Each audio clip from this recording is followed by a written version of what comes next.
বাবু কি বলছে আপনারা একটু শুনুন, তার বক্তব্য সঠিক কি আপনারা বলবেন। আমার কাছে তো সঠিক মনে হচ্ছে না, আপনারা দেখুন শুভেন্দুবাবু কি বলছে, তারপর আমি কিছু বলছি।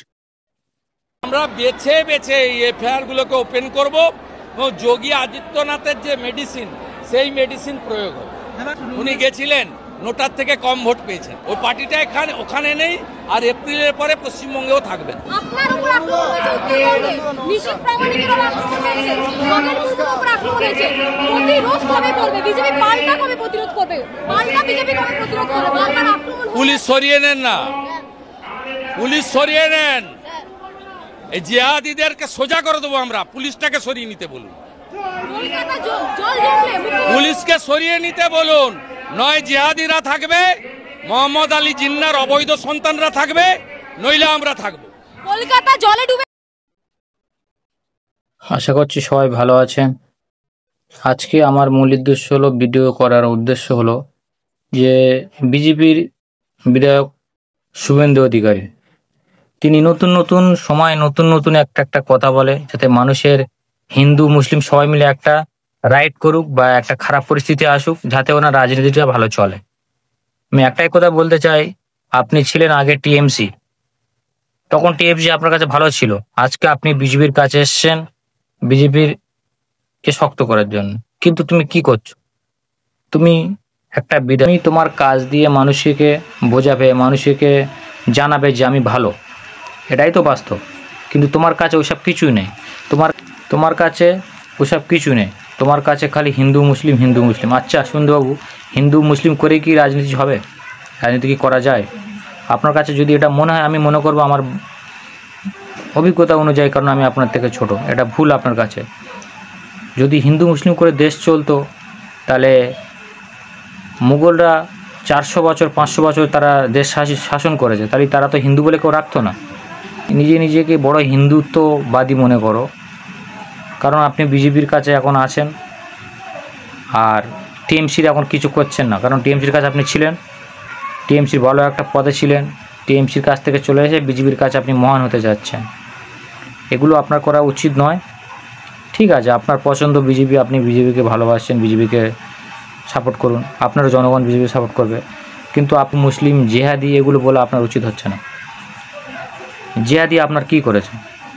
মুসলমানরা কি সবাই জেহাদি হয়? আচ্ছা, ওই বিজেপি যে এমএলএটা ওখানে গিয়েছিল, এমপিটা গিয়েছে, সাংসদটা গিয়েছিল, তাকে মেরেছে, ধরেছে, কেন মেরেছে? এর খবরটাকে আপনারা নিয়েছেন? কেন মেরেছে, কিসের জন্য মেরেছেন? সে যদি সত্যিই ভালো মানুষ হবে, তাহলে পাবলিক তাকে মারবে কেন? আপনি একটা জনপ্রতিনিধি, আপনাকে মারতে যাবে কেন পাবলিক? নিশ্চয় আপনি কিছু খারাপ করেছেন, তাহলে মানুষ এমনি এমনি কেউ কারো মারতে যাবে না। আরও তো এমপি আছে, এমএলএ আছে, তাদের তো কেউ গায়ে হাত দিচ্ছে না। এই বিজেপির উপরে কেন করছে?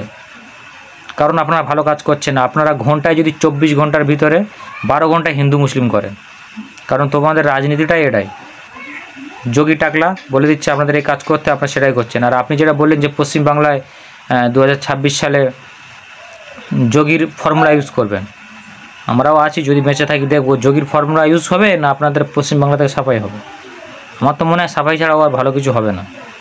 আপনি ভালো ভাজনের রাজনীতি করুন, কেন মানুষের পিছনে লাগা রাজনীতি করছেন? আপনার কাছে আপনাকে বোঝা দরকার, আপনার আগে যে বিজেপির হয়ে কাজ করতো সে হলো দিলীপ ঘোষ, এখন সে কোথায়? কারণ এই খারাপ খারাপ বক্তব্যের কারণে তাদেরকে মানুষ পছন্দ করছে না। শুধু আপনি হিন্দু হিন্দু করছেন, হিন্দুরাই তাকে পছন্দ করছেন না। কেন করছে না? সে ভোট দিনে আগে এরকম মুসলিম বিরোধী কথা বলতো, তার কি কোনো ভালো লাভ হয়েছে? হয়নি, কারণ সে মানুষকে সবসময় পেরেশানির মুখে ফেলতো। আচ্ছা, আপনি বিধায়ক, আপনার ছেলে মেয়ে কোনোদিন ভোটের বিজেপির ঝান্ডা ধরে গিয়েছে যে আমি বিজেপির, আমার বাপ বিজেপি করছে, আমি তার ঝান্ডা ধরে যাচ্ছি? করেন না। দিলীপ ঘোষেরও ছেলে মেয়েকেও করে না। আপনারা কি করছেন? মিডল ক্লাসের মানুষের দিয়ে বিজেপি হিন্দু হিন্দু হিন্দু হিন্দু করিয়ে, তাদের ব্রেন ওয়াশ করিয়ে হিন্দু মুসলিম মারপিট করাচ্ছেন। আপনাদের এই রাজনীতি বেশি দিন আর চলবে না। আমার তো মনে হয় আর বেশি দিন আর চলবে না। এখন নতুন নতুন যে জেনারেশন তৈরি হচ্ছে আমাদের মতো, তারা যথেষ্ট ইন্টেলিজেন্ট বা বোঝে, যথেষ্ট তাদের জ্ঞান বুদ্ধি আছে। আপনাদের মতোরা গোবর খাওয়ার মতো কাজ করে না তারা। জানি আমার এই ভিডিও শুনে অনেকজনের জ্বালা করবে, রাগ হবে, কিন্তু বাস্তবতাটা মেনে নেওয়াটাই আমার কাছে মনে হয় ভালো। আমি আমাদের হিন্দু মুসলিম সবাইকে বলবো, সবাই একভাবে থাকুন, মিলেমিশে থাকুন। এইসব ফালতু নেতাদের কথা শুনে একে অপরের ঘরে লাঠি মারতে যাবে না। কারণ এই নেতাদাই আপনাদের কেস খাইয়ে ঘরে বসিয়ে রাখবে। যখন আপনি কেস খেয়ে যাবেন, বারবার আদালতে থানায় ছুটবেন, তখন এরা আপনাদের সাহায্য করবে না। কারণ এরা নতুন লোকের ফের দরকার। কারণ আপনি তো অন্যটা পেরেছেনই পড়ে থাকবেন, ছুটবেন। হ্যাঁ, তো আপনাদের কাছে অনুরোধ করবো, যারা আপনার জন খাটা মানুষ, 500 টাকা খেটে আসছেন, 300 টাকা খেটে আসছেন, তারা এই পার্টির থেকে দূরে থাকুন। কারণ এরা আপনাদের কিছু দেবে না, আপনাদের খালি ইউজ করবে। আপনাদের কিছুই দেবে না, আপনাদের খালি ইউজ করবে। আমার কাছে এটাই মনে হলো, আপনাদের কাছে হাত জোড় করে অনুরোধ করছি, আপনারা এইসব বিজেপির ফালতু নেতাদের কথা শুনে নিজেদের ভবিষ্যৎকে নষ্ট করবে না। এরা চায় না কারোর ভালো হোক, সব হিন্দু মুসলিম করে মারপিট করুক, আর নিজেরা খালি আনন্দে থাকবে, স্করপিও গাড়িতে ঘুরবে, তাদের ছেলেমেয়েরা বিদেশে গিয়ে পড়বে, এটা তারা চায়। আর আপনাদের ছেলেমেয়েদের সবসময় চাইবে যে মারপিট করিয়ে তাদের জেল খাটিয়ে নিজেদের লাভ করায়। আপনাদের কাছে এটাই অনুরোধ থাকবে ভাই। আমার এই কথা শুনে হয়তো কিছু জনের রাগ হবে, রাগ করার কিছুই নেই ভাই, এটা বাস্তব কথা।